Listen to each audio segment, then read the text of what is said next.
ایک پیر صاحب تھے تو میں بھی میرے ساتھ بھی چھوٹا موٹا نام پیر کا لگا ہوا ہے.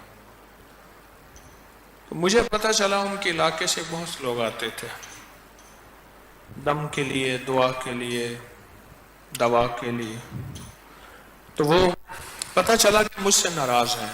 نہ میں نے ان کو دیکھا نہ انہوں نے مجھے دیکھا. گالیاں دیتے ہیں، برا بلا کہتے ہیں، اعتراض کرتے ہیں. اچھا، جو بندہ بھی آتا تھا اس کے ہاتھ میں ہدیہ بھیج دیتا تھا. کبھی کیا بھیجتا، کبھی کیا بھیجتا. پیر صاحب کو کہنا وہ فقیر سلام کہتا تھا اور آپ کو ہدیہ بھیجا. ہدیہ بھیجتا رہا بھیجتا رہا.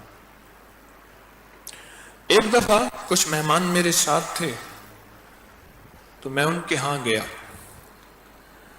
اور پیر صاحب اندر سے نکلے تو میں نے کہا جی میں وہ پیر، میں وہ فقیر ہوں.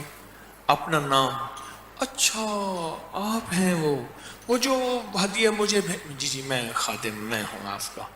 مجھے بڑے اتفاق سے ملے اور بیٹھیں اٹھیں کریں کھانا چیزیں. یہ ہدیے بھیجتا رہا بھیجتا رہا بھیجتا. یہ تو دنیا میں نظام ہے. آپ اگر ان روحانی شہنشاہوں کو ہدیہ بھیجیں گے، آل رسول کو، اصحاب رسول کو، اور آل رسول کو ہدیہ بھیجیں مسلسل.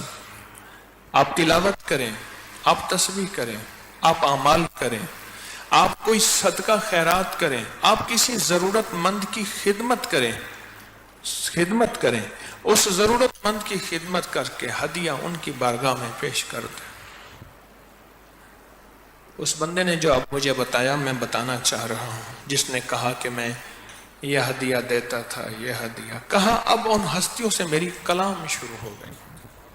مجھے وظیفے بتاتے ہیں، مجھے دعائیں بتاتے ہیں، میری عیادت کرتے ہیں، مجھے علاج بتاتے ہیں، مجھے تسلیاں دیتے ہیں، مجھے وقت سے آنے سے پہلے کوئی مشکل اس کا حل، پریشانی حل.